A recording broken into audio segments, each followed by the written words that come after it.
Nearly 10 years ago, we were introduced to the world of MYLO XYLOTO. In 2011, this was Coldplay's most colorful and most mysterious era to date. While the graffiti. Is this just the revolutionary concept of Viva La Vida or Death and All His Friends, but in space? Where did Chris's bulging biceps come from? How do you pronounce XYLOTO? It's XYLOTO. Even so many years later, not all of the questions have been answered. Clearly, this was Coldplay's most focused attempt at a concept album, whether or not anyone thinks of it that way now. But how does the concept hold up? And how does it compare to one of the other elements unique to this era, the MYLO XYLOTO comics? This question was posed to me by Kathy on Twitter. Does the concept of the album make more sense if you've read the comics? And that is what I would like to focus on today. The short answer? Well, to me, the album has always had a slight plot running through. The comics, on the other hand, tell a structured story. Personally, I think the album lends more context to the comics than the other way around. But if you struggle to see a thread running through the album, then perhaps reading the comics may offer a new perspective. If I had to describe the plot of MYLO XYLOTO, the album, it would be this. Our protagonist is drawn into a world of street artist rebels who fight against an oppressive ruling class and societal expectations. Some of these rebels have been fighting for a long time, once children with great dreams for their future, who too quickly grew disillusioned with the world around them and decided they wanted better, not only for themselves, but for all. Our protagonist is grown too, but new to this rebellious life. He's led by the others and finds himself in a place he finally fits in. Our antagonist is a fearful ruler who surveils the citizens of the land. The rebels use music to fuel their rebellion, not necessarily to attack the enemy, but to inspire and to keep themselves going. However, our protagonist has another problem: feelings. Clearly, some romantic feelings develop in our protagonist for whichever rebel he's gotten closest to. He longs for a life with this person outside the confines of the war they're fighting. To start fresh, to disappear into a utopia. It doesn't end well. Everyone gets their feelings hurt. And, to be perfectly honest, the album doesn't conclude the revolutionary story. Or does it? If it does, it sort of happens off-screen, so to speak. I think we get a little bit of the celebration, like the party on the forest moon of Endor at the end of Return of the Jedi. Our protagonist still has hope for better days in the end, but that's about it. Where's the showdown? In Coldplay's music, there has always been a fight to fight, and rarely a fight that's been won. The fight is the win.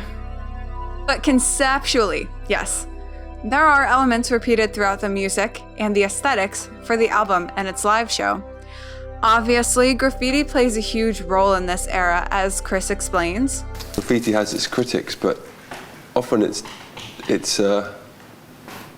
changes something that's really drab and oppressive into something else. That's the idea of the record too, is to be trying to find colour within, darkness and depression and all the terrible things in the world. It's trying to find the light in there. Yeah. And that's what I think a lot of graffiti does, is put some light into darkness. Putting light into darkness. According to Mark Osborne, creator of the MYLO XYLOTO comics, who we'll talk more about later, Chris kept returning to certain phrases like glowing in the dark and dreaming of paradise.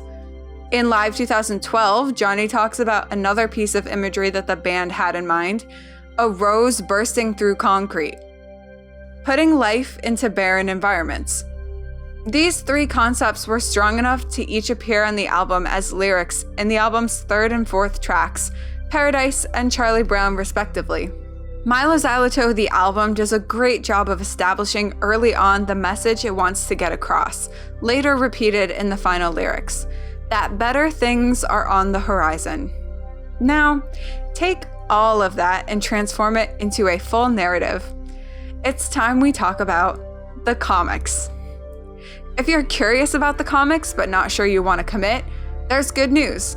Coldplay and Mark Osborne gave us a sampler in the form of issue 0, The Car Kids. You might also know it as the Hurts Like Heaven music video.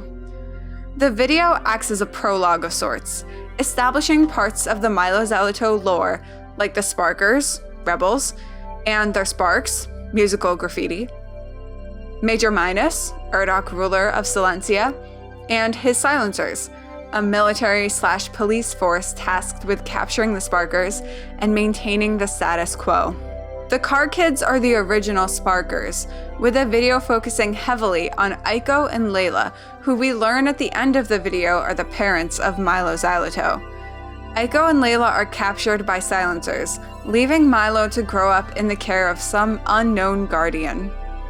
The video is beautifully animated, and if you haven't seen it, I would urge you to go check it out after this. From there, the story of the comics proceeds as you might expect. MYLO, now an adult, has since become a silencer himself, but with one pressing issue to start.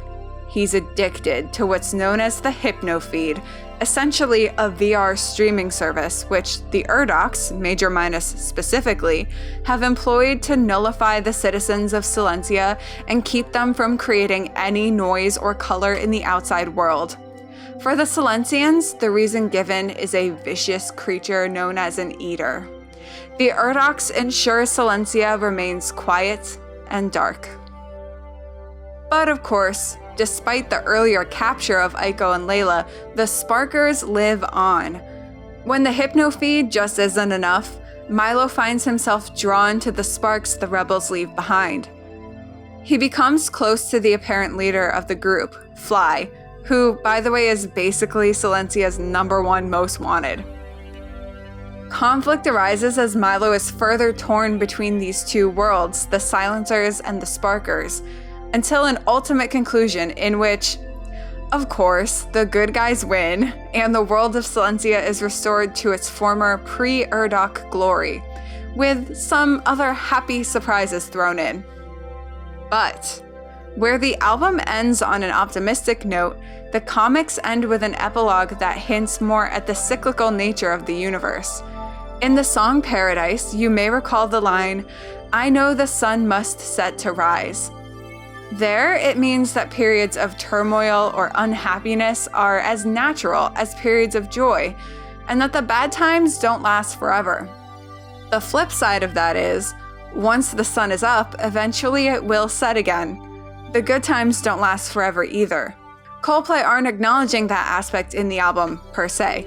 Yet, as we mentioned before, we can still see the pattern of it throughout their discography. In Coldplay's music, there's always a fight to fight and rarely a fight that's been won.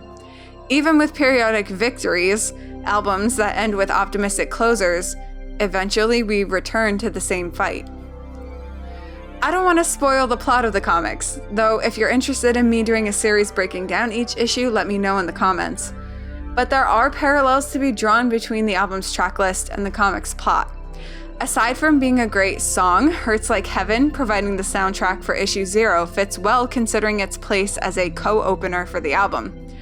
There are key phrases like "this could be paradise," which show up early on in the comics, around the same time Fly is introduced. Every teardrop is a waterfall can be matched to the Sparkers, and Major Minus, well, that one's pretty obvious. The connections start to veer further apart in the second half of the album versus the comics. Like I mentioned, the album throws in some distressing songs toward the end, but pushes forth a hopeful transmission and finishes by greeting a new beginning.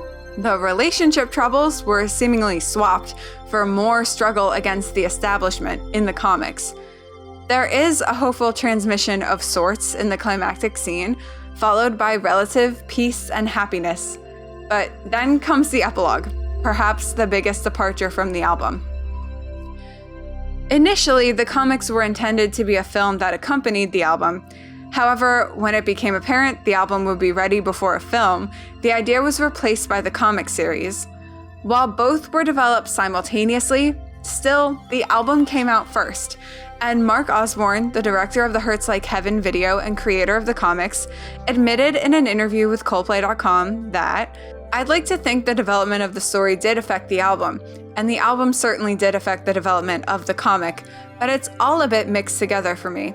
The first demo version of the album that Chris put together to inspire me way back in the beginning drove the writing process for the feature film ideas, but the album changed greatly from that first demo stage, as did the story. When it was clear that the movie was going to have to take a backseat in favor of the music and the comic, we decided to use graffiti and otherworldly street artists as a visual metaphor for the creation of music. This was the moment when the whole thing was pushed in the direction it now follows. The idea that the rebels in this world create musical graffiti was the big breakthrough for the sake of the comics, to make it not just a story about music, but a story about the power of creativity and the power of having a creative voice, which has always been a strong theme for the band." So, yes, the album and comics are not a perfect match, but they do lend some context to one another. It probably depends on what you come across first. And I think we can safely say it's unlikely someone would read the comics before hearing the album. The pieces of MYLO XYLOTO lore Coldplay put forth in the music and the aesthetics for the era make the comics' connections back to the album more apparent. If you don't see a coherent narrative in the album, then reading the comics may give you a clear-cut story you can attach the next time you listen.